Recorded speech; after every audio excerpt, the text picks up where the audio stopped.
guide for families.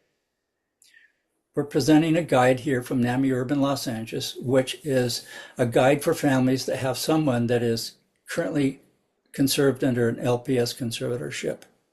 Next slide. And today's presentation is sponsored by NAMI Urban Los Angeles.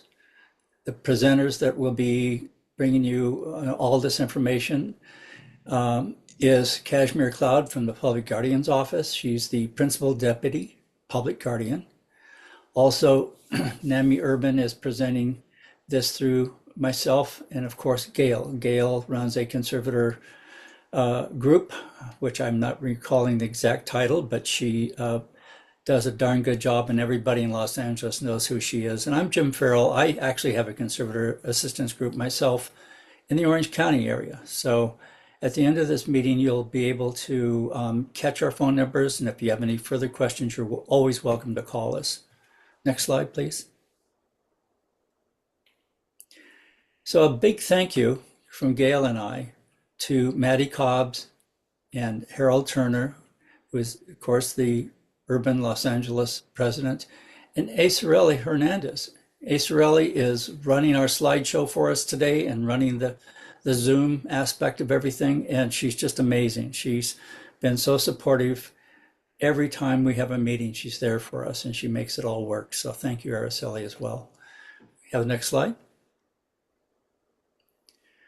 So Gail and I are not attorneys. We're not in a position to tell you what laws are, what you have to do, but we will share with you what we have heard from others and what we've learned from others. And so we share what we have learned, seeking to give the greatest probability for successful recovery for your loved one. We make suggestions, and you know your family better than anyone, so you determine the direction that you feel is the wisest to pursue the stability of your loved one.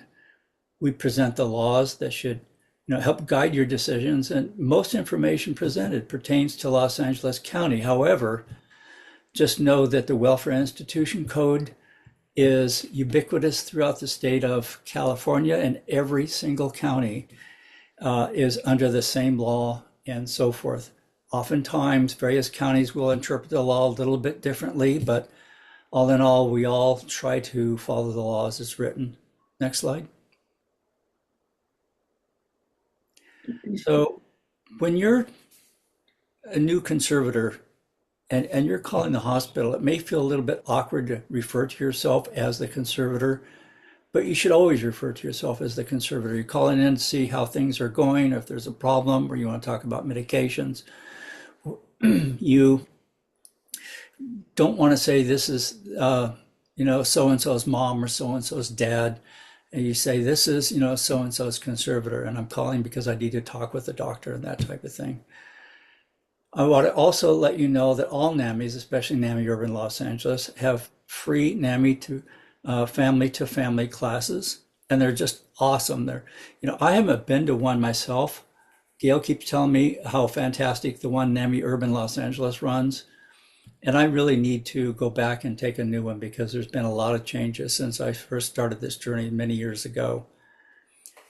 When you call folks and or so forth, you want to make sure that you take a note. Who was that you spoke to? If you're ever challenged as to, well, who told you that? Well, let me see. Oh, that was Miss Johnson or whatever the name is. And she said that we could do X, Y, Z. Medications are something that you need to take a close observation of. In other words, because you're able to speak with your doctor and you'll know, what medications your loved one's on as a conservator, your conservatee then is going to stabilize. It takes time, sometimes up to 7 months, but you need to observe how the medications are impacting on your conservatee. And if you don't think that they're working very well, then you need to have a conversation with your doctor, or let him know that they're working very well in whatever area that might be, and make notes on that so you can go over your notes with your doctor and share it with them later. So next slide, please. That mine? Yeah, I think okay. that's Gail. Yeah, I can't read those numbers. I don't know what that is in front of it. Okay, the LPS conservatorships, and I'm glad y'all came because this I hope will help you quite a bit. It's the term used in California for involuntary mental health treatment. Other states use other terms. They could use a guardianship, a conservatorship.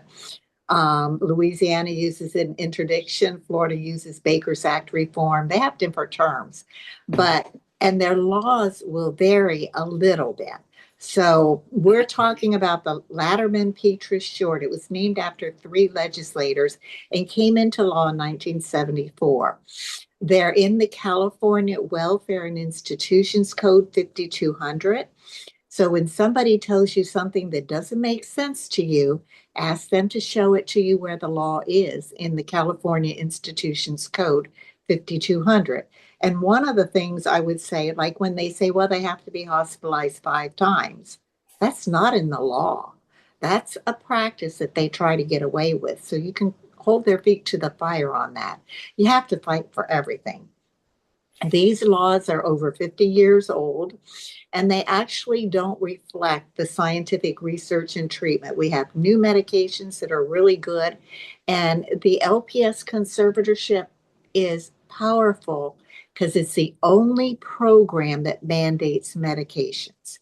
Now, some of these laws have been revised, particularly gravely disabled definition. But it doesn't mean because it's been revised that the hospitals are doing more LPS conservatorships because they really still try not to do it. And it's a financial situation for them. And we'll talk about that later. Okay, the next slide. Um, it's just information for y'all. There's a booklet that's given to conservators. It's called Helping Your Loved One, a Family Guide to Conservatorship and Involuntary Treatment. It's found on the internet. And it's a good resource. If they didn't give it to you at court, if you did court via the WebEx, then be sure to get that booklet. It has the forms in it for if you wanted your loved one to drive, it's got the form for that. It's got a lot of forms in there. Renewing the conservatorship is in there. The information in that booklet is very valuable, and it's got the paperwork and the phone numbers that you would need. Okay, next slide. The essence, which I mentioned earlier, of the conservatorship is to mandate medication. That's the big thing about it. It's the only program that can mandate medication. And the place that they can actually force the medicine is in the hospital. They can't force it anyplace else. They have to be at the hospital to have it basically where they can force them to take the medication. And we're going to talk about how to get them back in the hospital should they go off their medications. Next slide. Is this I think that's Gail. I see a Oh, G. is that me? Okay, I'm glad you can read that. Okay, the Mental Health Court for LPS conservatorships, AOT, and Care Court is in Norwalk, and usually they do a lot of the hearings via WebEx. That's the number for it. They have two judges, Judge Renee Gilbertson. I'm familiar with her. The a new one, Anastasia Psychonova. I'm not sure how to say that. But sometimes people will call me and they'll say, well, we didn't get the renewal of the conservatorship or we didn't get a conservatorship. When I ask them questions, I find out what happened. And sometimes the judge, they want to give it to you, but they can't. Because if it doesn't meet the law, the requirements of the law, they're out of luck. And so this is what we're going to cover so that you will know when you go back for the renewal, you'll know what's taking place and to be sure to say the right things when you're in court. All right. And by the way, Jim and Cashmere, y'all jump in anytime you want to add something. I now see that it says PG. So, that's okay. We'll make up for it. Strategy. Sorry, Okay. Cashmere. Yeah. Next slide. Oh, that's me. Types of conservatorship. Now, this is LPS conservatorship. There's another conservatorship, which is called probate. That doesn't refer to your loved ones. Probate is for any other brain illness. LPS is for schizophrenia, bipolar, schizoid affective, substance abuse now, which is a new change in the law. And if the person isn't safe. But if they have Alzheimer's, autism, they're older, you can get a probate conservatorship. So be cautious when attorneys tells you they're going to get you a conservatorship. Be sure it's LPS, but actually the attorney can't do it. It's the treating doctor at the hospital or the jail who initiates the LPS conservatorship.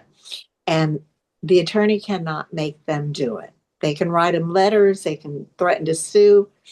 They can't do it. And threatening to sue isn't going to cut it either, because the hospitals and doctors are protected against for liability for civil and criminal should they discharge your loved one. So, just keep in mind, if you're dealing with an attorney, be a little bit cautious, because they'll charge you a fortune and deliver virtually nothing.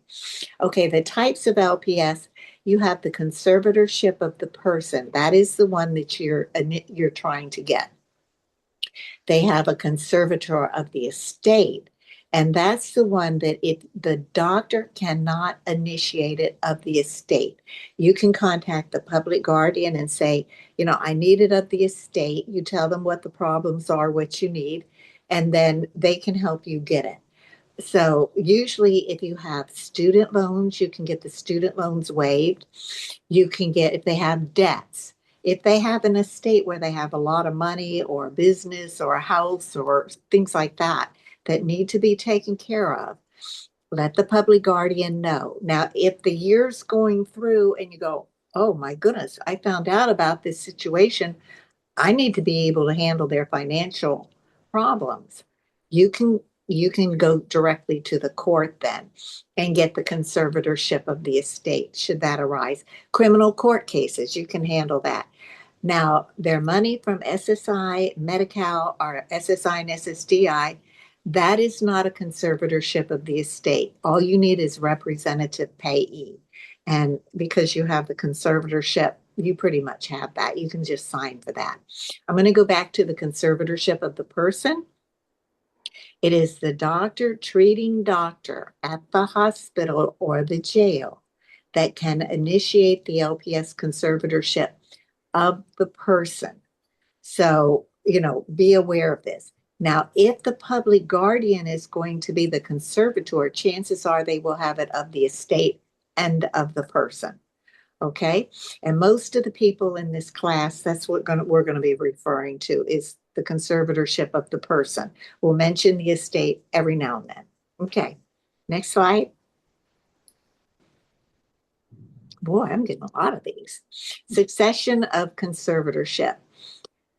When you become let's say your loved one's going and they granted the LPS conservatorship. If you wanted to be the conservator, you let the public guardian know when they're doing the investigation, and they'll ask you a lot of questions, and they can request that the court allows you to be the conservator. They really prefer a family member, a responsible family member, to be the conservator, because you know your loved one better than anybody.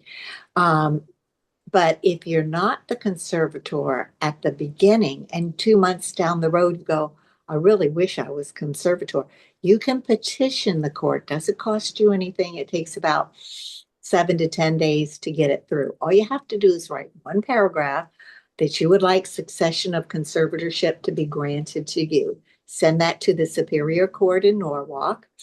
They'll have a hearing, and chances are they'll grant you the conservatorship. You can be the conservator. The moment you become conservator, congratulations, you go by the title Miss Conservator or Mr. Conservator, not mom and dad. The other thing, if your loved one objects to you being the conservator, the court will not grant it to you. So be sure that your loved one wants you to be the conservator, because they do honor the conservatee's request. I'll just tell you this quickly, a situation where this tall, strapping young man got up there and the judge granted it to his parents. They were little bitty things. And he said, I don't want them as conservators because they beat me. I'm kind of like, look at that big guy. And the judge says, okay, we'll have a hearing in 30 days and see if you want them to be the conservator then. After 2 weeks, he called his mom and he said, you can be my conservator if you're nice to me. She said, I don't want to be your conservator. You're not nice to us. Before the court hearing, he said, I'll be real nice to you if you'll be my conservator. They learned very quickly that having their family member as a conservator is to their benefit. They get a little bit more things going for them. All right, next slide. So who should be the conservator? And as many of you may know already, but the public guardian certainly could act as the conservator for your loved one. The positive part of that would be that the public guardian has the capacity to place the person in a state-approved facility, and there's less stress on the family member. It is a difficult, challenging, situation to be a conservator. There's always demands for money, demands for things that they shouldn't have. It's a lot to deal with. Mental health itself is a lot to deal with.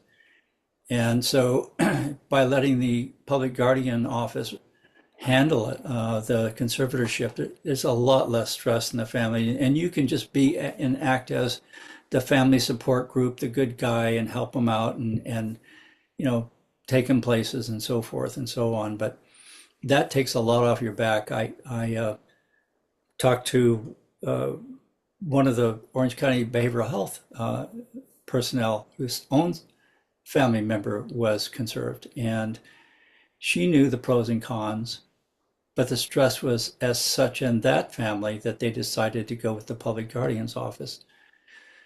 The negative side, if the public guardian is running everything, there's less involvement with the recovery process. There's no control of the medication. You'll not be able to establish any kind of a relationship with a doctor. If your loved one doesn't want you to know what medications they're on, you won't know because of the privacy laws. So it's incredibly important that you, as a family member, work with the public guardian if they in fact should be the conservator. It's best to email their public guardian with information and so forth to give them further insight into the needs of your loved one. Gail, is there anything you'd like to add into that? Right. When you're working with the public guardian, if the public guardian is a conservator, be respectful of them. If you're the conservator, you're dealing with one person. They have like 50 to 70 conservatees that they're dealing with. And there are days that they go out and visit, they won't talk to you on those days because their mind is on the people they're visiting. So it's best to email them. And if you talk to them on the phone, don't tie up their time with all these little stories. They don't have the time for that. Bullet your points, go to the points, get your answer, and let them go. They've got a lot of work to do. In Los Angeles, we're blessed. We have pretty doggone good conservators. I hear nightmares from other counties, but our conservators, I don't really hear nightmares. Every now and then there's somebody, and it's just a misunderstanding. But we get things corrected. And so we are blessed. We do have very good public guardians. And Cashmere Cloud is one of them. Next slide.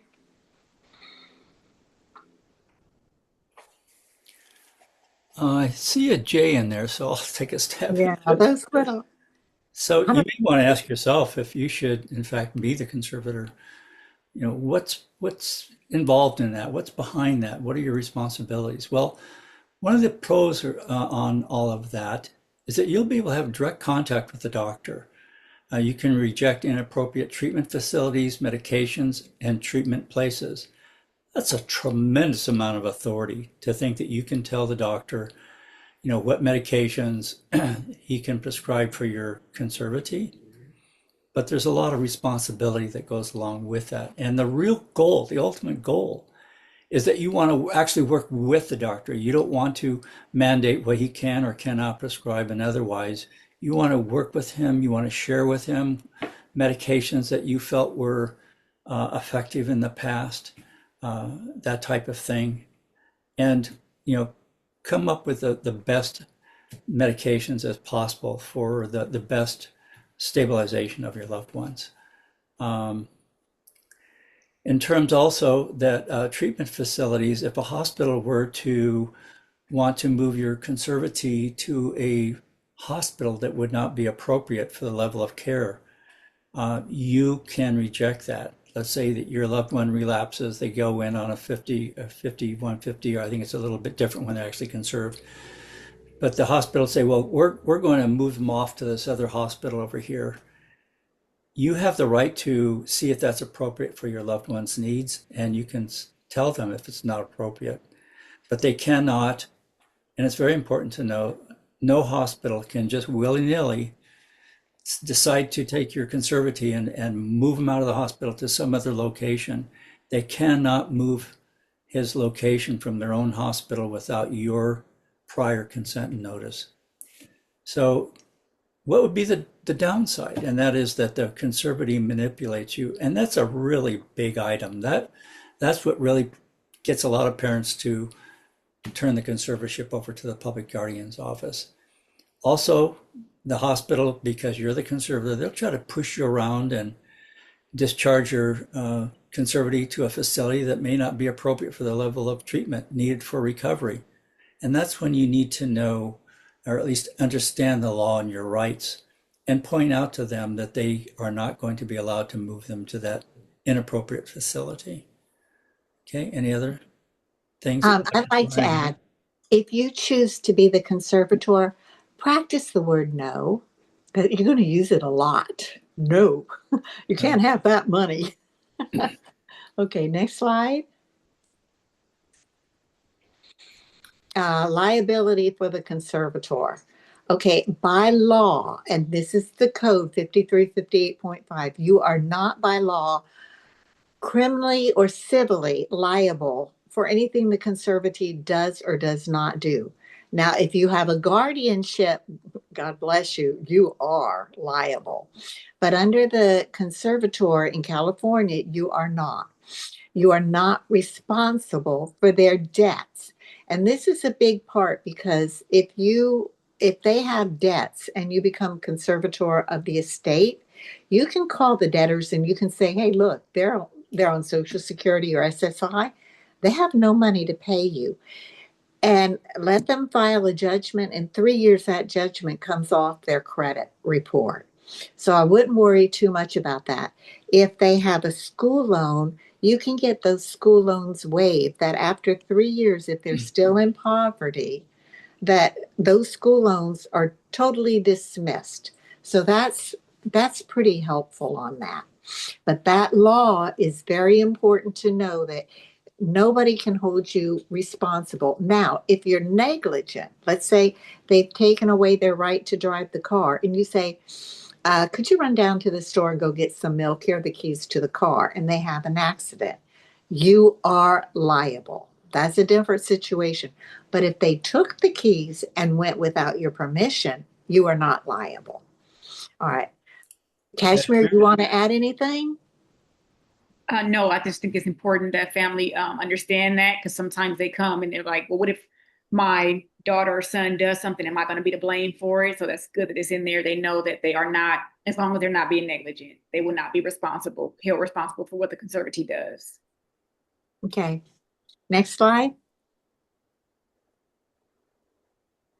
Rights and responsibility of the LPS conservator. You have the right to approve or disapprove, and we mentioned this earlier, all medications, treatment, and placement. Now, when it comes to medications, work with the doctor. But if the doctor wants to put them on 5 psychotropic medications, you have no idea which one's working. So you can say, be polite, look, let's try one, and I will give you the feedback as to what I'm seeing. And if we can find the best medication that works for them with the least side effects and the best clarity of thinking, then let's go with that. Placement. Some of those places they have may not be appropriate for your loved one. For instance, we had one fellow who um, he didn't like people close to him, and they were packed in that IMD. And IMD is an Institute for Mental Disease. It's the lockdown treatment facility, but they were packed in like sardines. That would have freaked that person out. Or if they're selling drugs across the street and your loved one has a substance abuse, that's not quite going to work for them. So you have the right to tour all these facilities. Now you can't go and say, well, they haven't painted it recently. You can't do that. That won't be appropriate. But keep in mind, you can also be removed as conservator if you are unrealistic. And I'll give you an example that we had a case. The lady's daughter, she was conservator. The daughter she had a lot of sexual fixations, but she liked to read. So the mom gives her 50 Shades of Gray. That was not appropriate. It got the daughter going kind of a little off the wall. And they had to remove her from conservator because her choices, the conservator's choices, were very inappropriate towards the recovery of this conservatee. So you want to be cautious of things. Treatment, be sure if you have a therapist, their values are similar to yours, that they're not way off wacky or something like that. All right, anybody want to add to that? All right, next slide. Conservatees have the right to speak directly with the doctor. You also have the right to apply for, now you can use the word apply. Yesterday we said don't, but as long as you're a conservator, you can apply for SSI, SSDI, Medi-Cal, Medicare, and VA benefits. SSI and SSDI and VA benefits are income. Medi-Cal and Medicare and VA benefits is insurance. So you have the right to apply for that, but you can actually kind of get that started earlier. Now, keep in mind you can have private insurance with Medi-Cal, Medicare, and VA benefits, but I think you're probably overdoing it. If you have the VA benefits, you've got pretty doggone good insurance. Okay, anybody want to add? Nope. Next slide.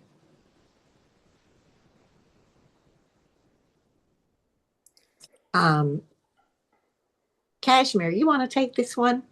Sure. So, as a conservator, you have the right to hospitalize your loved one when you deem necessary.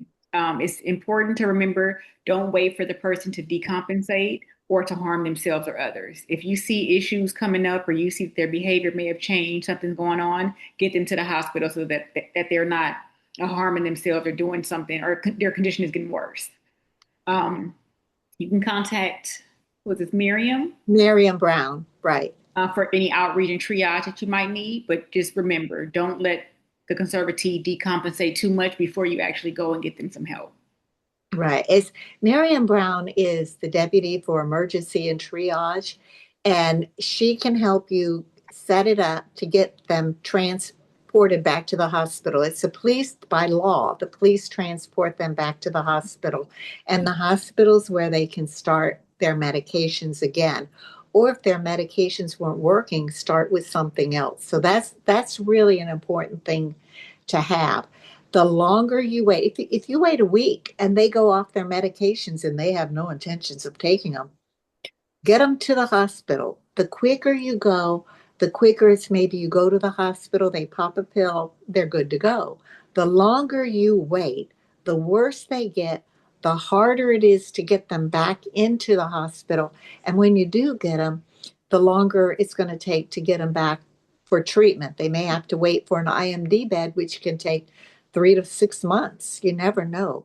So don't wait on this. Don't go, oh my gosh, they're so bad and I'm afraid of them.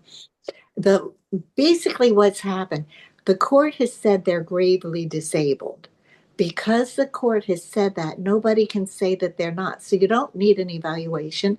You don't need to 5150 them. The law is, and it's on the next slide, I think, when you deem it necessary, get them back to the hospital. And that's the only requirement. You deem it. That's it. All right, next slide.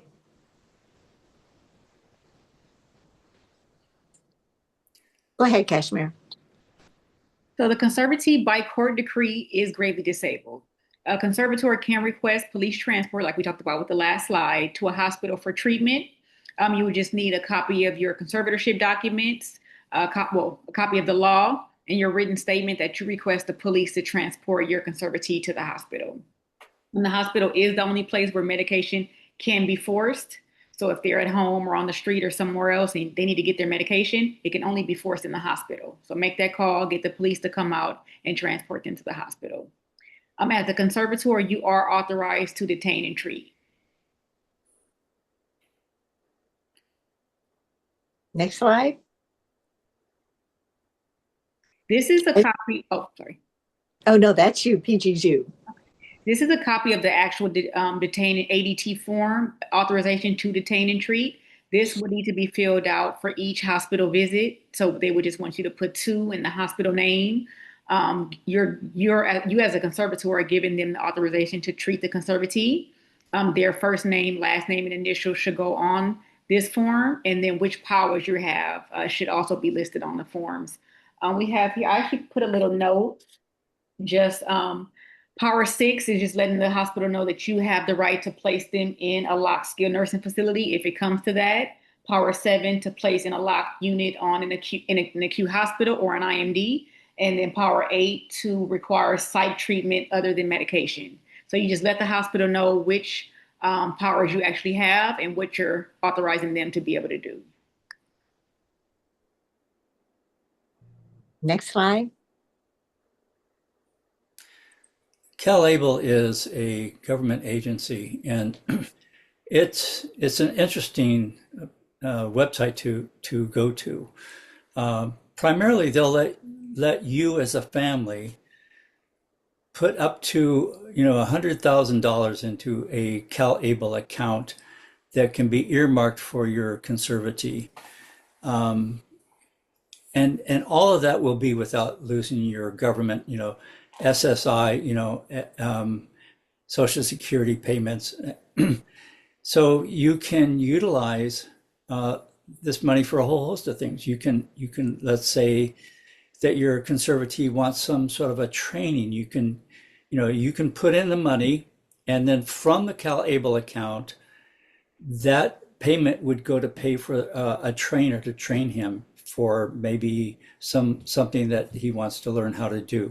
Or maybe your conservatee needs a computer, and there's just a whole host of things that it's just is amazing that the money can be used for without losing their government benefits, financial benefits. So that there's no jeopardy to federal, Medi-Cal, or Medicare. And again, you can save up to $100,000. This could be also used for funeral expenses. So all of this money can be set aside for your loved one. It's really a savings account. And when you put the money in there, it can be just left in without accruing any sort of funds, over time. Or you can ask them to, in fact, invest your money. They will invest it for you in a way that is supposed to be safe and secure. But it really does help a lot. One of the ways that I personally used a CalAble account back down the road was I had placed my son into a really excellent boarding care. And unfortunately, the cost of that boarding care was higher than the funds that Social Security was providing to my conservatee. So if I were to take my money to help supplement the cost of the boarding care, and Social Security caught that, then my conservatee is going to be penalized by that financially and have to pay it back. And CalAble account allowed me to put money into the account, and then from there draw that money out and pay the difference in price for the boarding care. In fact, they can issue you a credit card, and you can load up to $100,000 in that credit card and use it like a normal credit card to pay for expenses for your conservatee, all of which will not penalize his government subsidies financially. Okay, Jim, would that be a credit card or a debit card? it's a credit A card. credit? Oh, okay. That's what it said on the website this morning when I went to take a look Okay. at that. All right. One question. If let's say that the person gets a job and they don't need SSI anymore or SSDI, can you withdraw your money out of the CalAble? If you I put would it in, certainly can you I would back? certainly think so, Gail.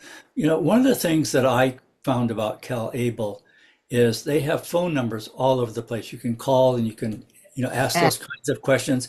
And they're so excellent at answering your calls and answering your questions. And on okay. top of which, there's videos throughout the website that explain things to you as well. So you can go there, spend a little time, watch the videos, make a phone call, and you'll have a full understanding of what that's about and whether you feel that's appropriate for your loved one's needs. That's a great idea. Okay, thank you, Jim. You're welcome. Next slide. That's me again. I didn't see that. I'm sorry. You can use your CalAble funds, especially if you're under SSI.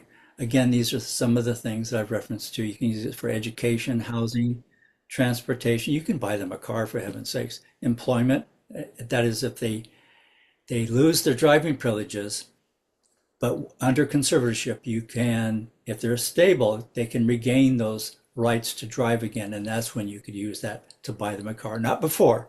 Um, I could see Gail perk up when I said that. I love it. You can use it for health, prevention, wellness, dentistry, assistive technology, and so forth, as just on and on. It's something to really think twice about and see if that's appropriate for your family's loved one or not. Next slide. And again, LPS Conservatorship of the Estate. And I mentioned earlier, you can negotiate debts. You can go to creditkarma.com, put in the information for your loved one and find out what debts they owe. Then call the creditors. They'll want to see a copy of your conservatorship papers. And if you have money, you can pay them 10 cents on the dollar, 25 cents on the dollar, but be sure to tell them if you're paying off that debt, you want a written statement that this debt has been paid in full so that they can't come back and say, well, you still owe this money. You don't want that to happen. Um, you can handle the court cases, criminal court cases, the waiver for school loans, which is a biggie, and you can deal with that. You can cancel credit cards if you have to. What you do when you're at the court, ask the judge whether it's a conservatorship of the person or the estate, doesn't matter. Ask the judge to appoint you an attorney for the year. The attorney's a freebie, and if you have any legal questions, you can call the attorney and they can help you with solving your problems. So that's a good thing to have. Um, an attorney in your pocket, and it doesn't cost you a dime. All right, next slide.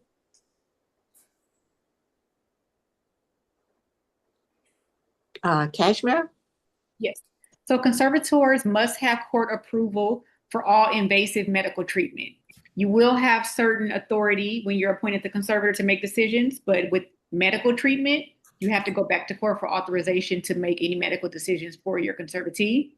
And you should always inform the court of all medical problems dealing with the conservatee, because sometimes you can get authorization to maybe treat something ongoing, like um, maybe diabetes or what is the one with kidney disease? Just make sure that they're aware of all medical problems so that they can provide the authorization for medical treatment. And I just want to add, that also includes if they go to the dentist and they have to have any dental work done, be sure you get authorization, unless it's an emergency. Go ahead, Cashmere. I was going to say, if it's an emergency, then of course the doctor can make a decision to move forward with treatment without the court's authority. But if it's not an emergency, we do have to go through the court for that. Next. So all non-emergency invasive procedures must be approved by Department A or B. No experimental treatment is permitted. Request all medical issues to be approved by Department A or B as soon as you're aware of it. Right. That's why it's important to have an attorney assigned to you, because if a medical problem arises or something comes up, you can call the attorney and the attorney can get the permission approved usually that day or the next day, because they just go to court for you and say, okay, this is what we need. And the judge says, okay. So be sure when you're in court, if you are going to be the conservator, that you ask that the judge appoint you an attorney. Next slide. You want me to start? This is, Sure. you have direct contact with the treating doctor when you are the conservator. If the facility tells you, well, the doctor doesn't speak to the people, you tell him, yes, he has to. It's the law. And that's the law, 5328.1. You don't have to be ugly about it. Just state the facts. You have the right for the prognosis, medications, side effects of medications, and to have direct contact with the treating doctor.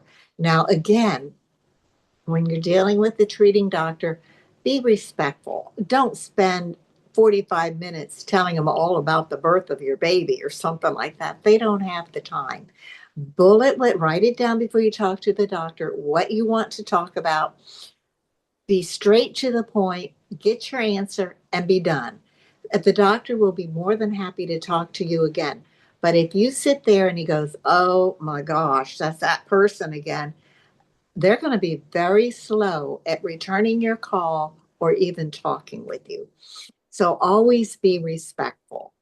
Okay, if they refuse to talk with you, again, you can call this person, Remy Hundal, Chief Director, and I can't even see because your picture's in the way. But anyway, you can call these people, you can call Miriam Brown, and they will take care of that problem right away. All right, anybody want to add to this, Cashmere? No? I All right. noticed there was somebody in the chat room that was asking, what they could do if the doctor wasn't returning their phone calls. So this is the answer for them. Right. If you're the conservator, the doctor has to speak with you. If you're not the conservator and your loved one or the public guardian's the conservator and your loved one does not want anybody to talk with you, you're out of luck in that case, which is kind of a shame, but it's what it is. It's the law. All right, next slide. Criminal court cases. When you go to when your loved one has a criminal court case, and James Kwan with the public guardian and I are discussing this, and Cashmere, jump in anytime. My suggestion would be, when you have a criminal court case, send your history, symptoms, and gravely disabled to the treating doctor at the jail. You fax it over to them with a cover letter requesting that they initiate the LPS conservatorship. It is my understanding that if you do the court linkage program, which is a good program, but if you do that first, it's a voluntary thing. So if your loved one agrees to do it, then they say, well, there's no reason for LPS.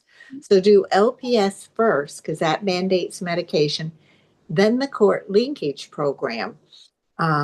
Because that way your LPS is like an insurance policy that they're going to hopefully make it through that court linkage program, or the jail diversion program is the term, to get through that. That would be my suggestion. Criminal court does, when you do get in criminal court, if you get the LPS, the criminal court has the first right to say where your loved one's going to go. You don't have that right, even though you're the conservatorship. So there goes your placement. Right, but you still have the right for the medications and the treatment, and those are very, very important. Okay, anybody want to add anything? No. Next slide. Excuse me. Cashmere? Yes, a possible treatment program. So of course, LPS conservatorship. I'll take those. So LPS conservatorship, we know that's involuntary mental health treatment. So with AOT, that's the assistant outpatient treatment.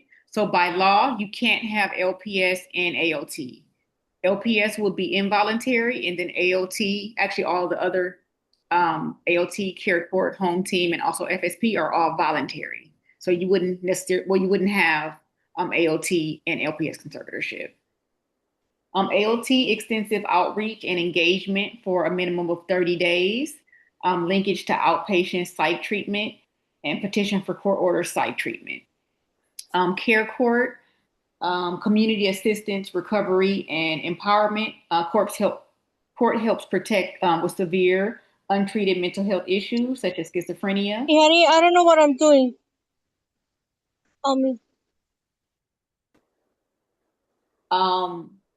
This program, Care Court, is voluntary, but if your loved one is willing to accept the treatment, then Care Court can be a good program for them. We have the home team, homeless and outpatient.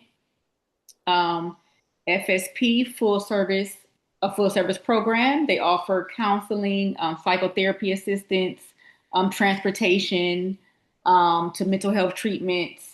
They help with the conservatee or the client's goals, and also needed medication and physical health care. But again, your loved one would have to be willing to accept that treatment and voluntarily participate in those programs. Mhm. If I can just add, sometimes you're in a program, and when the supervisors hire people, they have these teams, and it's like everything in life. Some people are excellent and some are collect the paycheck. If you have a problem or a concern or being told things that you're questioning about, don't hesitate to call the supervisor, but don't call like complaining. Just state the facts. This is what's happening. Could you please advise me or, help me with this situation? And they do. We don't want the people fired. We want them educated. And if they're not really helpful for your loved one, they should know about that too. If they're not responsive and helpful when things need to be taken care of, they should know about it. But be polite and not try to be positive, not negative on that. Okay. Next slide. Medications. We mentioned earlier that you should be keeping a journal, and this is one of the journals that's critically important. It's amazing what the law requires families to know, and to give you this power to sit over the medications that are going to be prescribed for your family member under a conservatorship when you're not a doctor and you know nothing about the medications. That's why it's critically important to work with your doctor and ask your doctor's questions. The other flip side of that is that there's this website called drugs.com, and it's a National Institute on Drug Abuse, NIDA. And if you go there, you'll be able to look up any medication that you can possibly think of. It will tell you the normal dosage range that medications are prescribed in, what the maximum range usually is. It will talk about the side effects that it causes. It may cause a whole host of side effects.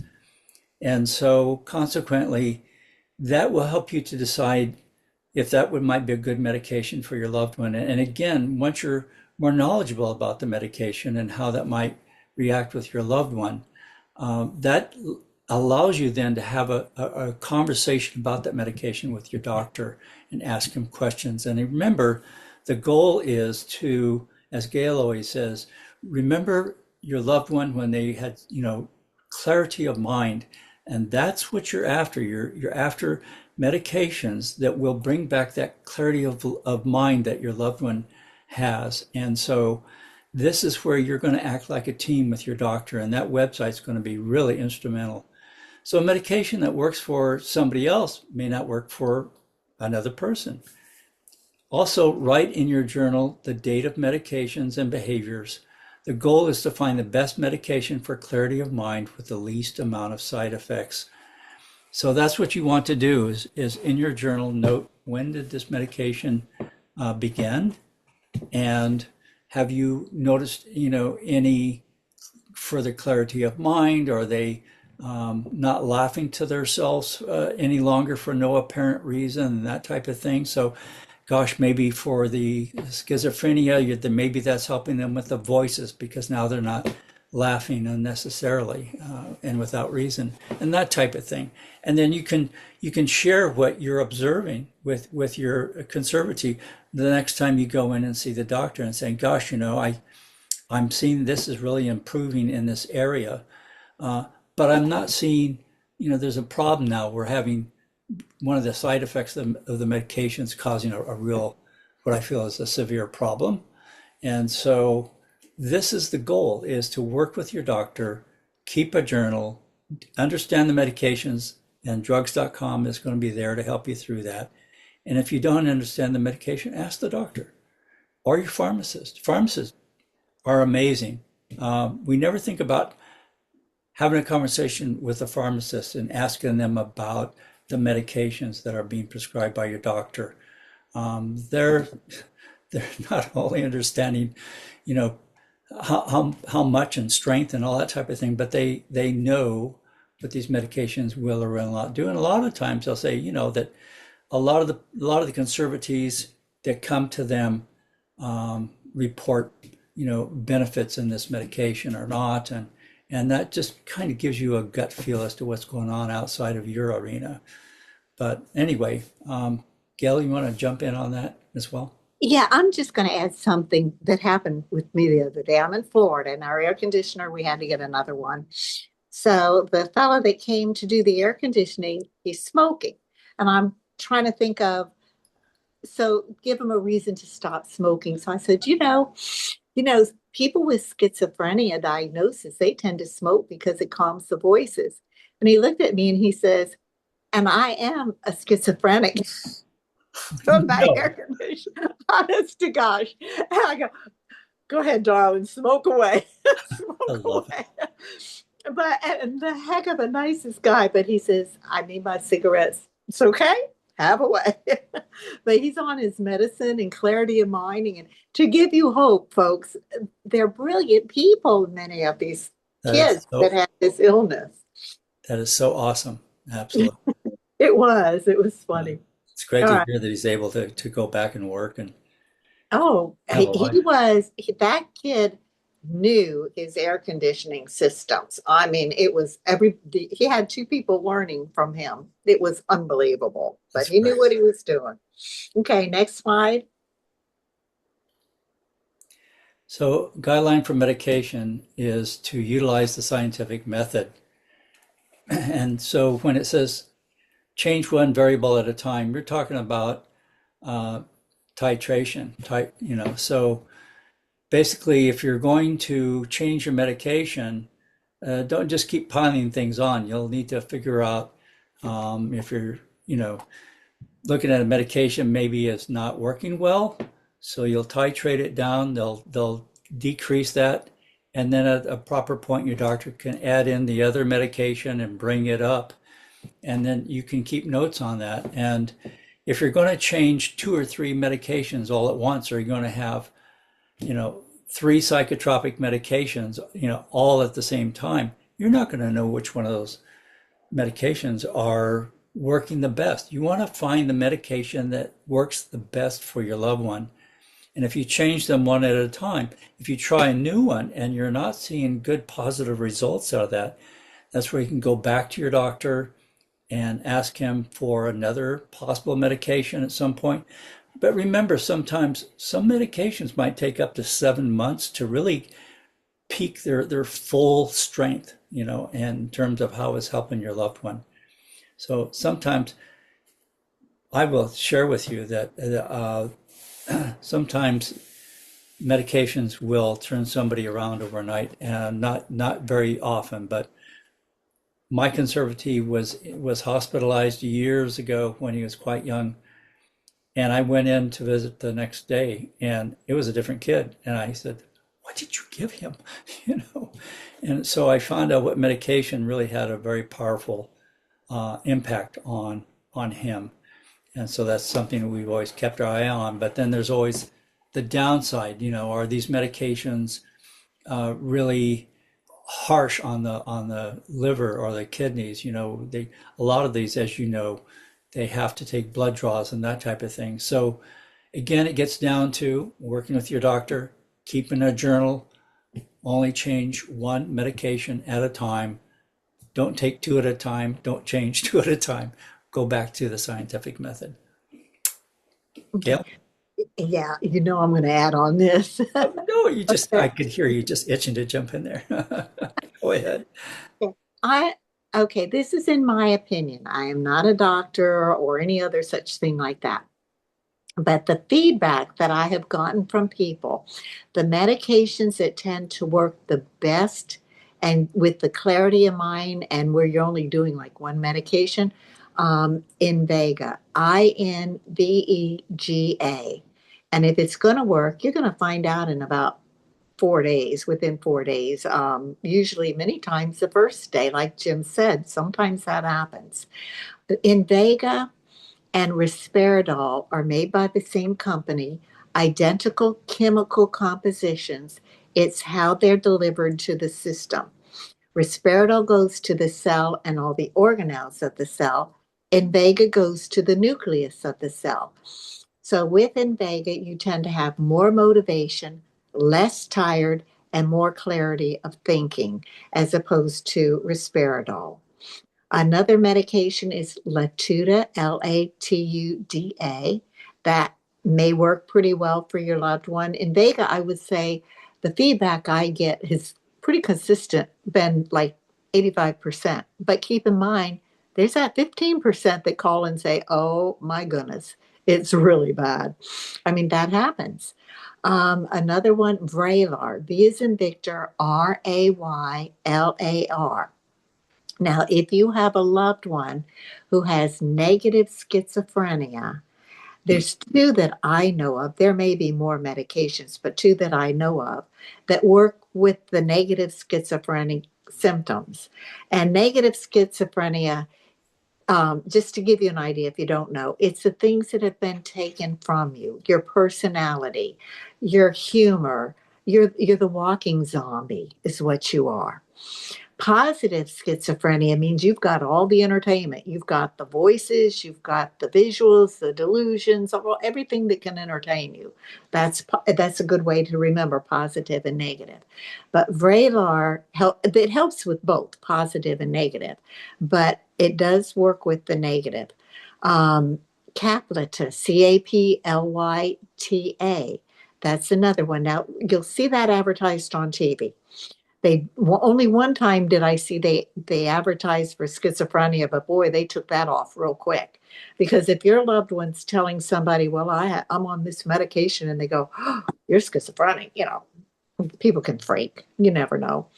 But the Caplita tends to do pretty well. Cobenfy, Cobenfy.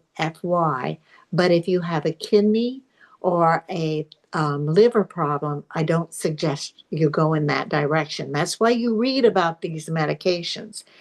Jim had a situation where a doctor prescribed a medication for his son, which he had others, and the pharmacist says, I don't think I would do that. It was not a good idea. It would have been disastrous for his son. So know your medications, know what side effects to look for, but keep in mind, even aspirin, one of the side effects is death. So you take it all with a grain of salt, but you know what to look for. But those are a few of the ones.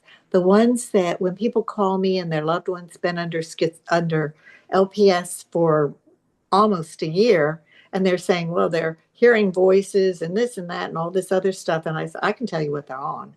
They're on probably Depakote, Seroquel, Ativan, Cyprexa. Cyprexa, by the way, blows them up like a balloon. It does give them some clarity of thinking, but not a lot.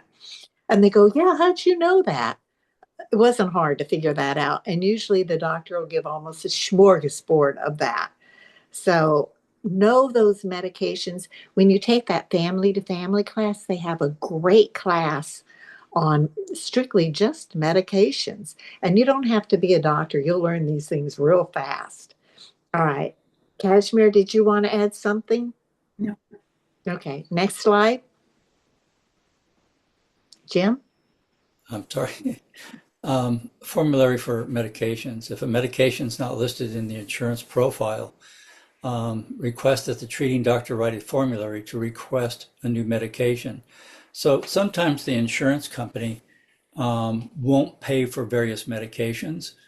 And Gail is the one that tipped me off on this one, is that your doctor can sit down and basically write out a formulary that says, even though the insurance company doesn't want to pay for this medication, I feel that this medication is the only medication that is going to best assist my patient with their needs. Basically, that's what they're going to write. And then that is submitted to the insurance company, and then they will go ahead and approve for that medication to be prescribed.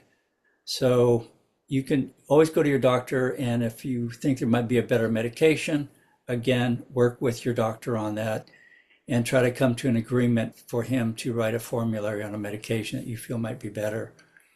Ask the treating doctor if they have free samples to try a new medication. A lot of times, the different pharmaceutical companies' reps come into doctors' offices and they bring a whole host of samples for people to try. And that can save you a lot of money in a lot of cases if you don't have the right insurance. But, the goal here is just you want to take the samples administered by your doctor or prescribed by your doctor under his supervision, of course, to try that new medication and see if you're getting positive results out of it. You want to seek medications that help with a serious mental illness. This is something that we describe in our earlier program when we're talking about obtaining a conservatorship, is we're dealing with people that have a very serious mental illness. And so our goal as a conservator and a parent is to explore these medications, talk to your doctor, talk to your pharmacist, and discuss what might work a little bit better. Can we try this? Take the scientific approach again, titrate, and then change your medication.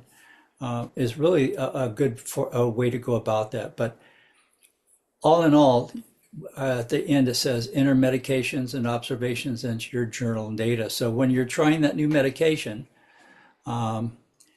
you are going to put down the free sample seemed to improve this area of his cognitive capacity. And then again, share that with your doctor so he'll know whether to continue on with that or not. So I'd like to add, yeah, I'm sorry. Gail, please do jump in. Yeah, okay.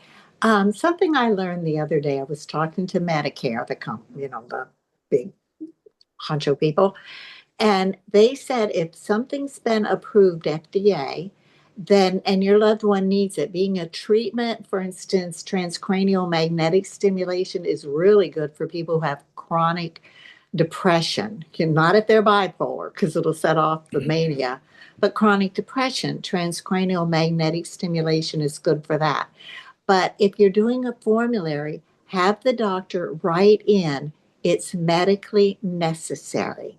They tend to approve when the doctor says they put in that formulary medically necessary, or if you're wanting the transcranial magnetic stimulation and you want Medicare to pay for it, or even I would do it for Medi-Cal. I hadn't talked to Medi-Cal, but write in the words medically necessary. And we went to the doctor here in Louisiana, or not Louisiana, Florida, and he wrote it up. And guess what? Medicare approved it, medically necessary. So I was really impressed with that. Okay. Great. Next slide. So when you're placing a conservatee in a treatment facility, you're going to evaluate where that might be. An ICD is an intensive care division of the Department of Mental Health, and they evaluate and suggest where the person should be placed. You want to tour every facility and you want to ask questions. You might want to ask, is this co-ed? Is it not co-ed? Are they allowed to smoke here? Do you have a library for them to peruse? As conservator and by law, your request for placement for a placement facility must be honored as best as possible, unless the criminal court places your loved one someplace else. So right on every contract, your express written permission must be given for any change in medication, treatment, or placement. So again, treatment facility, we're talking about when somebody decompensates or going into a designated hospital. What we're seeing at the end here in red is something that you should have written down, kept in your wallet at all times for emergencies. And I always have said, carry a fountain pen that has like a needle point. I oftentimes use these. I love these inner gels. They have very fine, and it allows you to take the hospital's contract that they're going to have you sign off on. It allows you to write in between the lines, and you can write, express written permission must be given, etc. Put that right in there. A lot of times, they'll say, "What are you writing?" And so I'm writing down what I'm, agreeing to. This is an agreement here, and this is what I'm agreeing to. They cannot, if your loved one's on a conservatorship, please remember the hospital cannot take your loved one out of the hospital without your permission and have them transported anyplace else. They have to first contact you and then go from there, yay or nay. Gail, want to jump in there, or Cashmere? This is something you I'm sure are familiar with. Yeah, I just make a comment. That last statement has saved a lot of people problems, because when you sign the contracts, like if your loved one's going to an IMD or any facility, and you sign their contract, a lot of these facilities consider that you have just signed your conservatorship over to them, and you have not. So when you write that statement, I've had a lot of people call me and say, "Hey, that was a godsend," because they started to change the medications and they weren't telling me.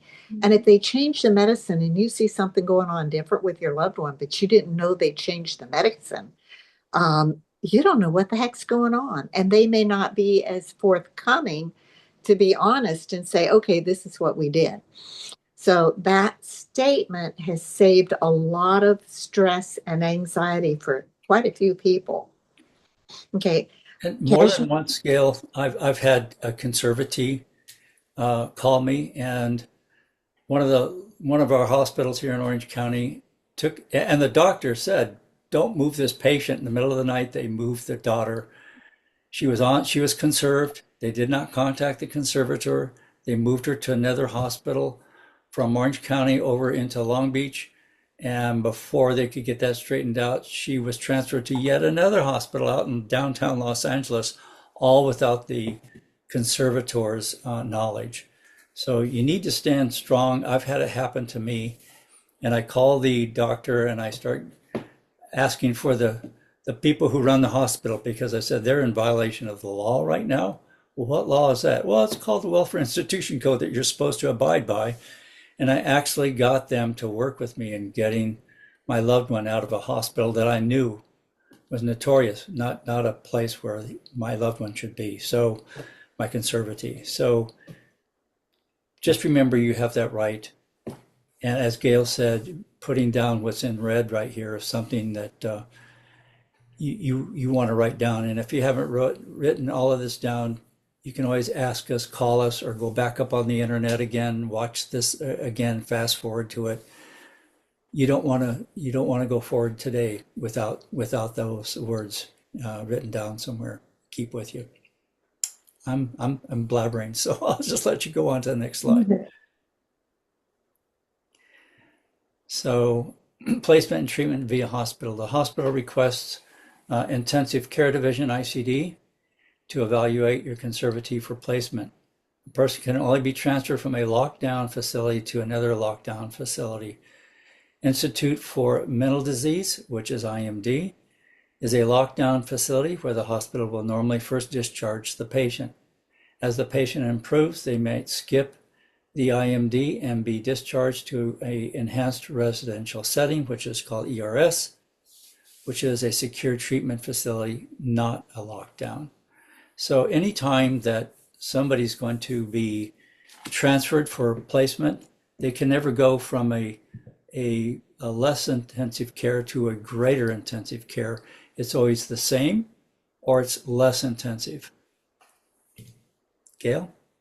Okay, unless they go via the hospital then or the jail. Well, in that case, okay. Go to, yeah, then they That's can true. go to that. Okay. Cashmere, did you want to add? No. Okay. Gail? Treatment and placement via the jail. Generally, the jail will tend to put a person in Metropolitan or Patton, but they put them in IMDs, and sometimes they will put them in one of the enhanced residential settings. So it isn't always a state hospital. But right now, if they're in Twin Towers, they kind of treat a lot of them there. And Kashmir, you probably might have a lot of knowledge of that. So do you? We actually have a special unit for our jail cases. So Okay. that unit deals with all of our conservatees who are in jail or even in Patton and Metro. Okay. Can they force the medication when they're in jail if they decide to go off of it?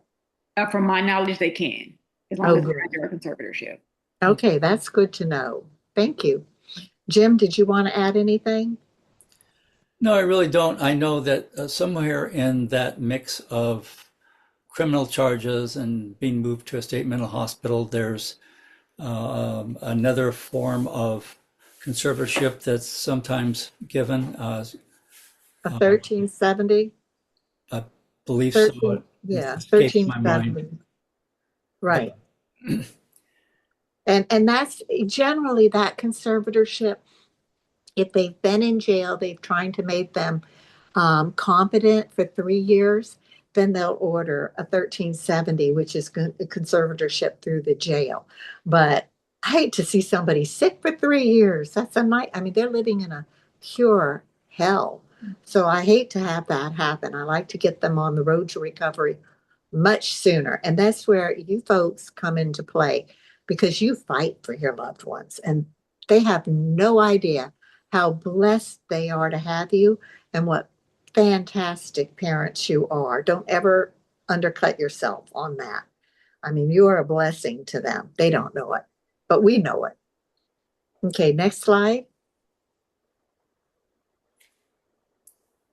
Cashmere, would you like to So take this one on? normal movements through the treatment facility. So we talked about IMD, the Institute for Mental Disease, aka a locked facility. The next level, enhanced residential treatment. So that's the ERS. It's also a secure facility.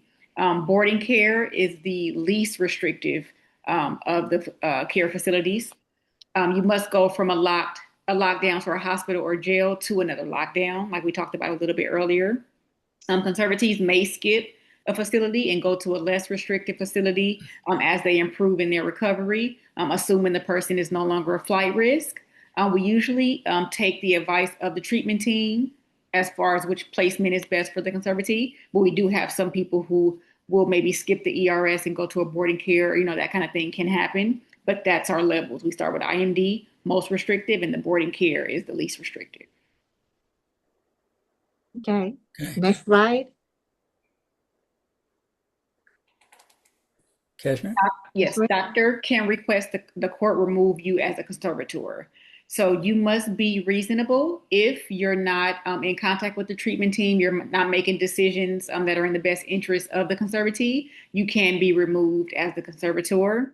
The treating doctor can also request the court remove you as a conservator, but you can also change the treating doctor as well. It's not just that they can say that you're not doing what you should be doing as a conservator and you should be removed.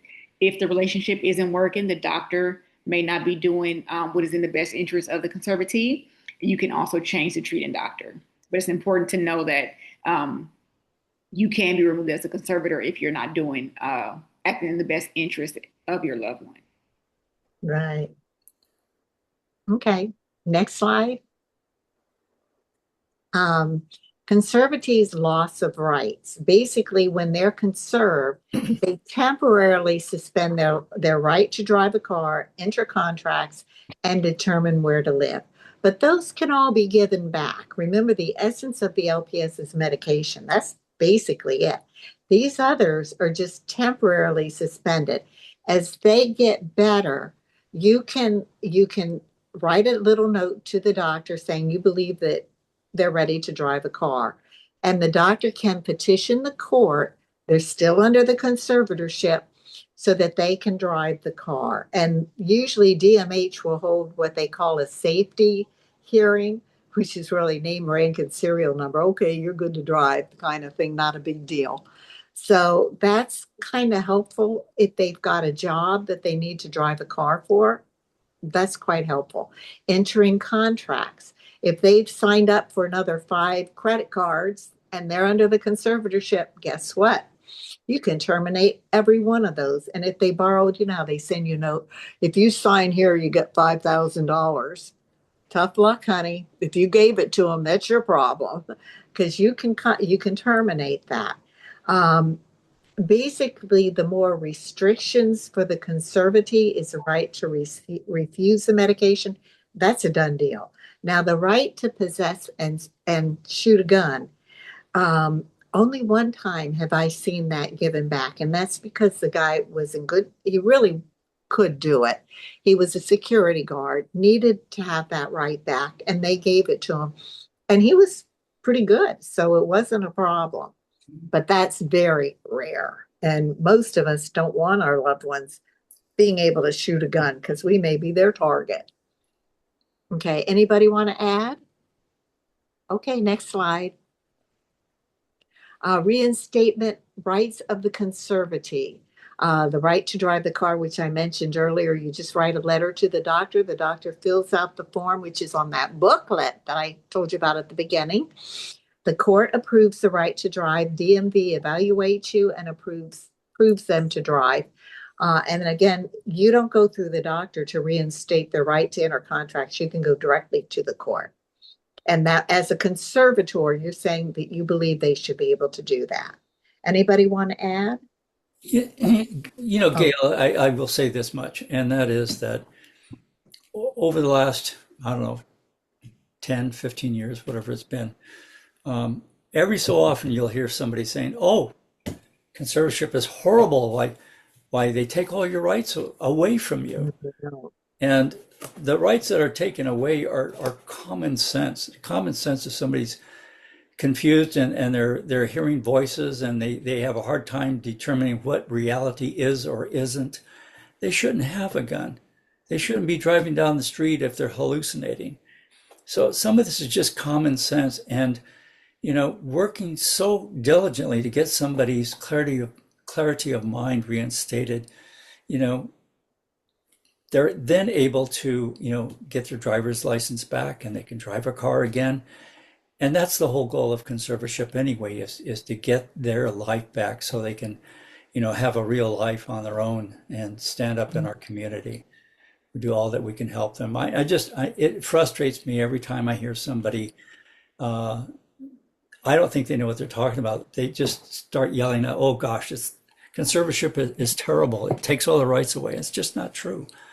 Only certain rights, and some of those can be reinstated when the stability is put back in place. It gives them back the right to have a life. Yes, absolutely. And that does it. And the gun thing, I believe that's federal, and it's for like 5 years, but don't quote me on that. Okay. Cashmere, did you want to add? Okay, next slide. Okay. Oh, I'm going to add something. Okay. If the public guardian is a conservator, they're not going to take on the responsibility, not that you're liable, but for them to drive a car and enter contracts. They're not going to do that. So it would have to be the individual. They can get married. They can do pretty much everything. Okay, Cashmere? Yes. So renewal of conservatorship. So make sure you start the renewal process 3 months early. The LPS conservatorships will terminate by law. And if you feel that your conservatee needs to remain on conservatorship for another year or whatever the case may be, start the process early to make sure you're getting all the documents in on time.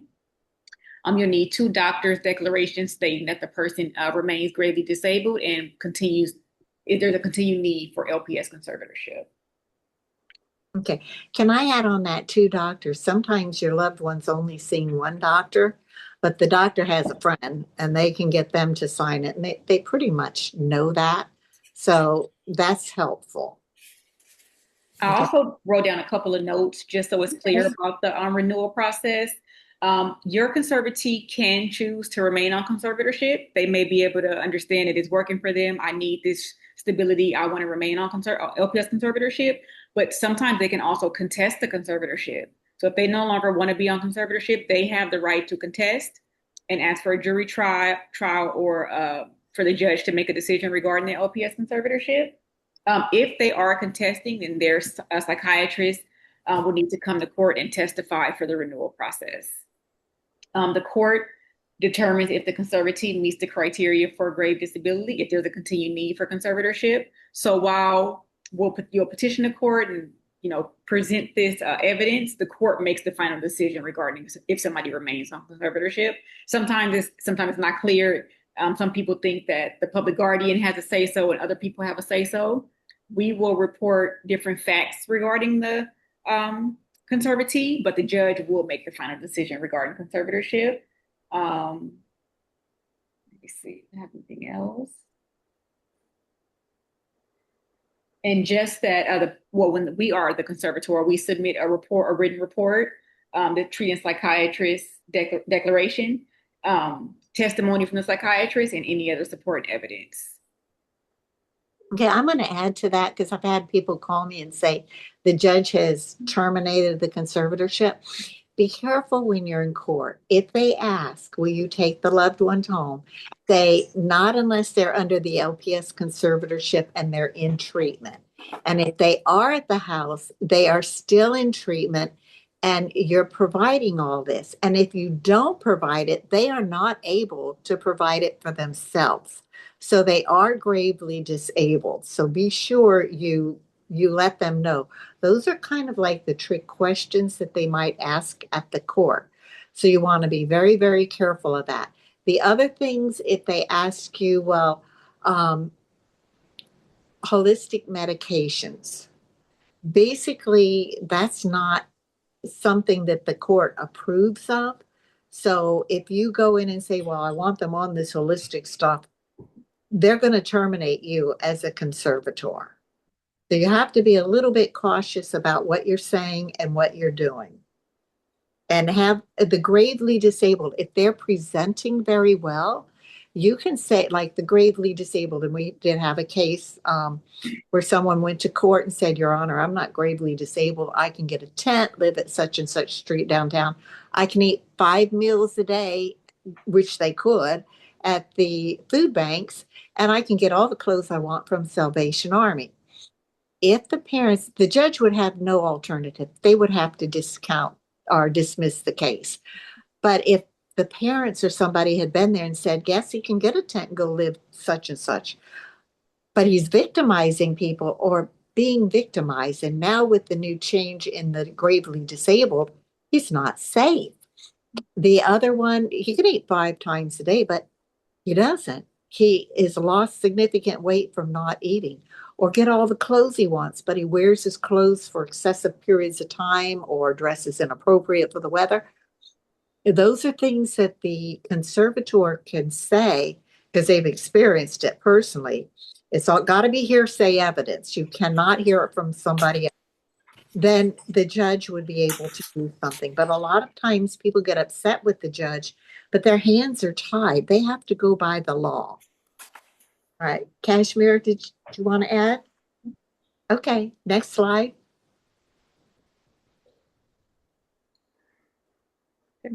That's you.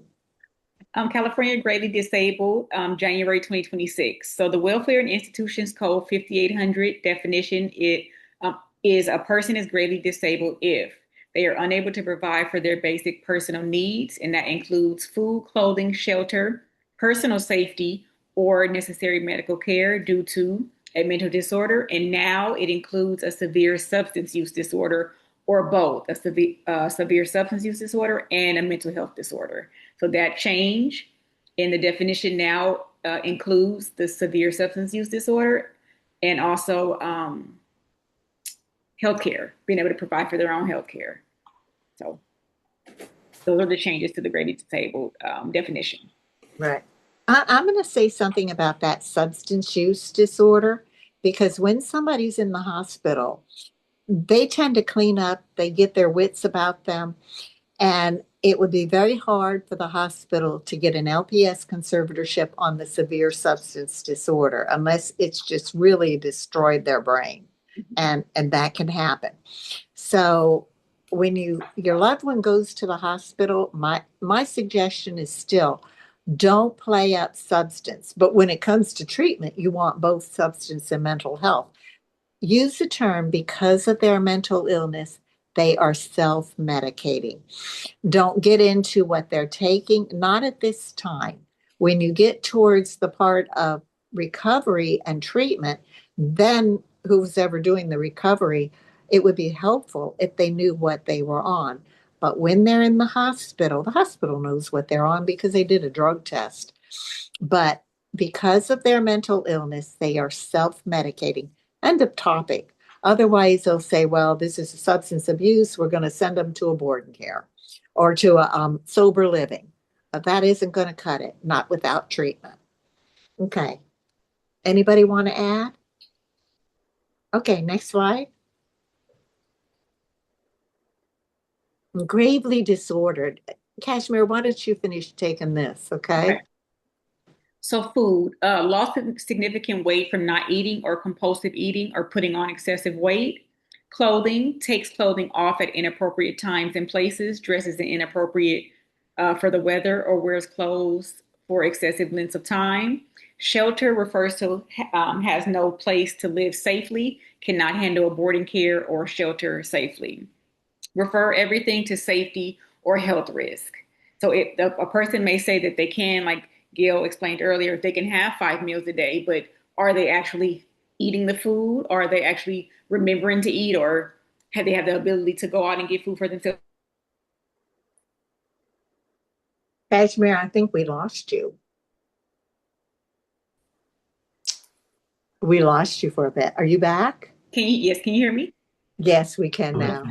I don't know where I was, but Refer everything to safety and health risk, and then you started after that. okay. So yeah, just refer everything back to safety and health risk, making sure that a person can provide for their own food, clothes, and shelter. And if they can't, expressing why or how. Okay. Next slide. Cashmere. Conservator's court renewal court hearing. So the court hearing can be a judge deciding if the person will remain on conservatorship, or if the conservatee requests a jury trial, then 12 people will hear the case and decide if that person will remain on conservatorship or not. That 12 people deciding, that's a tough one, trying to get 12 people to agree because it has to be all 12. Yep. But what you could do is say to your loved one, or actually not you, but get the county council to talk with your loved one and say, look, we can do the jury trial, but you're going to probably be in the hospital for another 3 months until the jury trial comes. And many times that will discourage them where, hey, if you let the judge decide, you may know today whether you're going to be able to leave or not. More in a positive attitude for them. And hopefully the judge is not positive and says, oh no, we're going to keep you. You never know. But that's one way to try and get them not to do the jury trial. If they do the jury trial, and if you are planning on being the conservator, you at the jury, you most likely will be involved in selecting the 12 people. If that is the case, this is just my suggestion. I would rule out the spiked hair, the tattoos all over, the piercings all over, and ask questions. You can't say, are you a Scientologist? But you will be working with an attorney. What can we ask to rule out Scientologists? Scientologists do not believe in involuntary treatment. So you don't want them on the jury because it's a done deal right there.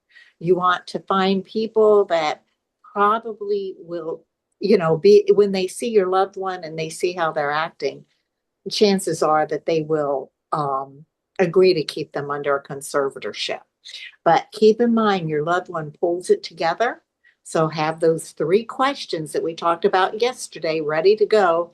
and you can pop a question in the jury when he's on, the witness stand, you know, I understand your mom took your $2 million. How can we help you with that situation? Or I understand that you're going to be president of the United States. How can we help you with that situation? Something to get them to talk, because that would help the jurors to have a better feel for what's going on. Okay, next slide. So the conservator goes AWOL.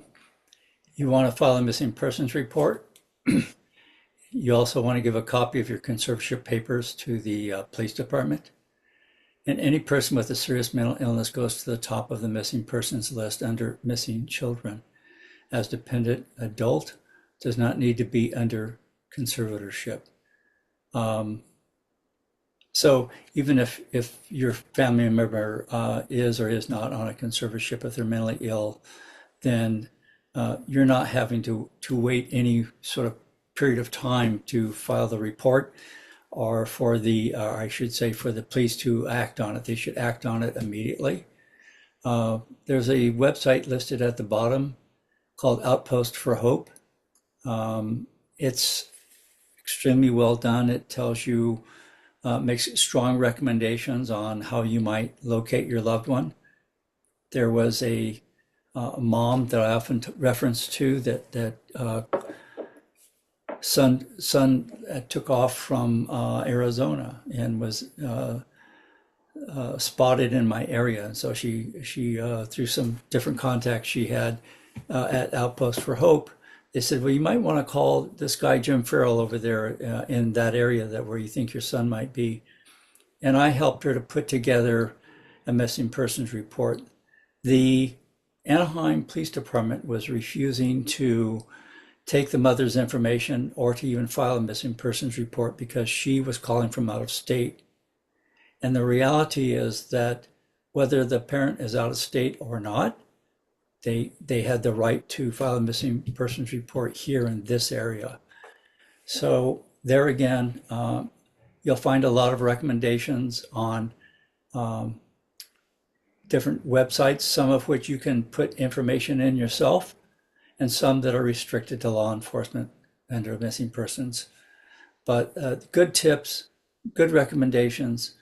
Sometimes it's sad to say that occasionally someone with a serious mental illness might become deceased out on the highway somewhere, and nobody knows who they are. And Outpost for Hope talks about that. There's thousands of Jane and John Does buried across our country that nobody knows who they are.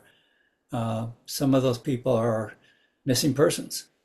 So in that case, the seriousness of the matter is, if your loved one has a tendency to like to take off and go places, and then you have to retrieve them and get them back again, type of a thing, you might seriously think about taking, locks of hair or that type of thing for the DNA, so that you'll have closure. I can't share with you who it was. That was of a profile that they want to remain hidden, but they had a forensic doctor of some nature come up with evidence of a deceased person, evidence of who they were related to, and then were able to contact them. And the DNA, I think, was a big part of that. So all of a sudden we start looking at the serious side of things when we start contemplating whether or not we need to take, a little bit of hair. Gail was always suggesting that the hair be put into an envelope. Gail, do you want to touch on that? Right. Put it in an envelope. Don't seal the envelope. The reason you don't put it in a Ziploc bag, because bacteria will start to grow on it and mold. And so if it's in the envelope, it stays dry and it dries out. You don't have that problem. The other thing is, when your loved one is with you, every time they're with you, kind of take a group picture. Not that you're going to be in the picture. You can isolate them out. But if you say, let me take a picture of you, they're going, what do you want that for? They don't want that. But when you're with them, take a picture of everybody So they don't think anything of it. And then you can isolate them out. So when you need a picture for the missing persons, you've got it. And as many of these young people, especially the guys, um, when they clean up, it's a totally different looking person than when they have the beard and the long hair and everything like that. So you kind of want to try and get a variety of different styles that they may wear. And that goes for the girls too. Have those pictures and have them ready to go at all times. You never know. Right. Just, Okay. just in Orange County alone, just for last year, there were 275 persons that died on the streets in Orange County. Ooh, that's a lot. Yeah. And so, you know, it's, and they list the names and they list the age of these individuals that they come across. And so, again, if your loved one goes missing, boy, their health is just going to plummet if they're out there in the cold of night and they're wet and everything else. It's imperative that you get that missing persons report done and that you take steps again if they have a tendency to want to take off. I know there was one mom that Gail and I both worked with whose daughter took off and used to go up to Northern California and ultimately ended up out in out of state, and we finally got her back. And there's persons that are still working with the daughter. The mother has since passed on. But these are things. These are by the way, I'm talking to an attorney, Gail. We're going to have a special needs trust workshop coming up, Yeah. and I'll let NAMI Urban Los Angeles know when that's going to be and where it's going to be, and anyone from LA County is welcome to come to it.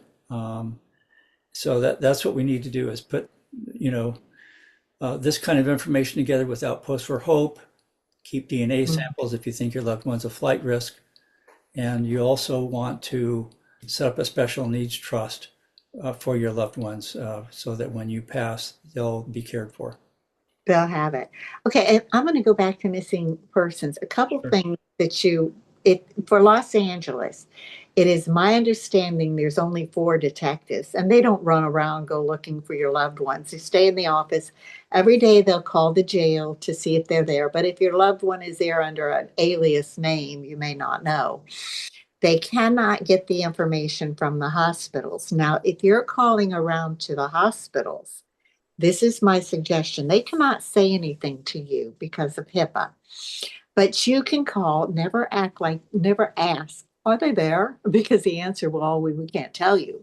But you can call the psych hospitals and you can go, my daughter called me and from this hospital and she wanted me to bring some clothes and things like that. But I'm not sure whether she wanted this or that. So can I talk to her real quick to find out what she's looking for in terms of clothes? And they will, if they're there, they might call her and say, hey, do you want to talk to your mom? At that point, if she says no, okay, but guess what? You know where she is. Or they may say, well, ma'am, your daughter's not at this hospital. You might try, or not, they won't say she's not at this hospital. I can't tell you whether she's here or not, but you might want to try a few other hospitals. Translated, guess what? She's not there. So, basically, they're just checking the jails. That's about it. Now, another thing that you can do, have a picture of your loved one. If you know the last place they were at, for instance, Santa Monica, Venice, even downtown LA, and there's a policeman down there that if you have that problem, you call me, I'll give you his number. He is amazing. He can find people even under alias names. Unbelievable. But go down there, talk to the homeless people, show them the picture. And if somebody's helpful, sometimes you're wondering, I wonder if this guy's telling me the truth or not. Don't hesitate to buy them a hamburger or something like that. You will be amazed how much information they give you. And the homeless know who is down there. And we found a lot of people downtown LA doing exactly that. I found my loved one on the street of Santa Ana by picking up a homeless guy. Now, I didn't know anything about mental illness at all. Just flew in from Louisiana, drove down there because the last place, that was the days when you had the telephone booths. So we tracked that number, but picked up a homeless guy. He was more afraid of me than I could have ever been of him. And we found him, which was, that was my Christmas miracle. So, okay, next slide. Cashmere? Yes. So leaving the state of California, LPS conservatorships is specific law for California. You must have court permission to leave the state, and California presently does not have any reciprocity with other states. So LPS conservatorships are only good here in California. Cashmere, if the court gives them permission to leave the state and then they don't want to come back, can you retrieve them since the court gave the permission? So from my understanding, and I can get more clarity on this back at my office, I believe that you can try and go there and bring them back here, but I know after a while the LPS conservatorship will terminate and you would have to get them back here and then get them back on conservatorship. But if you're able to get them back on and the conservatorship is still in good standing, I would imagine that the conservatorship will continue. Okay. Be sure they're in good shape when they go, because sometimes you want to take them to a wedding or a funeral or something like that. Be sure they're in good shape. And if you take them to the wedding and they have a substance abuse problem, it might not be the best idea to take them to that wedding, especially unless it's a dry wedding, in a Bible part of the state or something, so they don't drink at that wedding. And make sure they have their medication with them as well, because you don't want to take them out of the state and they're not taking their meds every day now, and that could cause issues. Right. Be cautious. You don't want to add more stress to your life. All right, next slide. So anyway, I want to thank you all that have joined us today for your determination and your endurance to help your loved one. It is so overwhelming at times to be a conservator, even if you're not a conservator. Dealing with your loved one's mental illness is not an easy thing to do. When you think you've had enough, you can still give 10% more. That's the Navy SEALs model. But then, as Gail says, the Navy SEALs have not walked our road. So keep strong, take care of yourself. You are your loved one's strongest chance for recovery. And that is so important that you do, in fact, keep yourself strong. I always reference to being on a jet airliner and you're up at, high altitude where there's, very thin oxygen up there and a window blows out and all the oxygen masks fall down. The instinct is to try to get that mask and put it on the child next to you. It might be, quite young. And the right thing to do is to grab the mask and put it on yourself first, because in the effort of trying to get that mask onto the child, you might pass out and then you both die. So, you have to take care of yourself first so you can stay strong and stay available for the child. In this case, it's your loved one. So, yeah, again, as Gail says, the Navy SEALs haven't walked our road. So I really applaud all of you for what you're doing for your family members, for coming today, for caring enough to want to know how to do more. Wow, you got my full respect. Mm-hmm. Yeah. I'm going to add one more to this. There are times that you've had enough. You're ready to quit. That's it. Take your time, have a cup of tea, a cup of wine, whatever. Watch a funny movie because that will make you laugh a little bit. Humor is the best thing you've got going. Get a good sleep. Then the next day you're ready to go back to battle. And don't feel like when you go, oh, I've had enough, hey, you're normal. You're like the rest of us. We've all done that. Don't think any one of us, they keep chugging along. No, we don't. There were plenty of times when I was in California and I'd call back home to my husband and he would go, okay, I've had enough of this. You go get your cup of tea. what we're going to watch a movie together. And I mean, he's in Louisiana, I'm in California, but that's okay. And you're ready to go the next day. You've got your strength back. You've got to take care of yourself. Jim is so right on that. Okay, next slide. So I want to address those of you that have come today that might be in a position to consider donating some funds to NAMI Urban Los Angeles for the programs that you've experienced to date. You know, we have 2 programs, how to get a conservatorship, and 1 on the rights and responsibilities of the conservators, which we presented today. And it's an extra expense for NAMI to do that. And Gail and I are so appreciative to Harold Turner and Maddie for doing this. But if you can afford to make a donation, if you're on Social Security and funds are tight, then please don't. We don't want you to do it in a case as such. But any funds that you can donate to NAMI Urban Los Angeles at the address that you see, and just write on the check for the LPS class or classes, LPS classes. That way they'll know that that money is not just to go into the general fund, but to help cover specifically the expenses of running these classes. It would be immensely appreciated. Gail, do you want to jump out on that as well? No, anything Right. you donate, we really do Right. appreciate. And I like to write personal thank you notes, but unfortunately, I don't really know who donates. So I can't do that. So I'm just going to tell you now, if you donate, thank you very, very much. It goes a long way. We don't use it for for garbage. We use it specifically. And NAMI's so good, they earmark it specifically for our program. So we can use this for these programs to get them going and get them done. And Jim is he's my partner in crime in Orange County. He is so good, and he'll find out things in Orange County, and then I go to the people over here and say, hey, guess what they're doing over there? And he does the same. So we've got a lot of things that have been changed for the better, but it's like every time we turn around, then there's things that aren't for the better that make it even worse. So, but this would sure help if you did this. And thank you all so much for And coming. Gail, I Thank you want to for your just kids. want to chime in too. You know, NAMI Urban Los Angeles is a nonprofit, so it's all Oh, tax it is. deductible. If you're looking for a good tax write-off, They are wonderful. They really. this would be a good way to do it. So thank you all. Thank you for Thank you for coming. coming. Okay, any questions?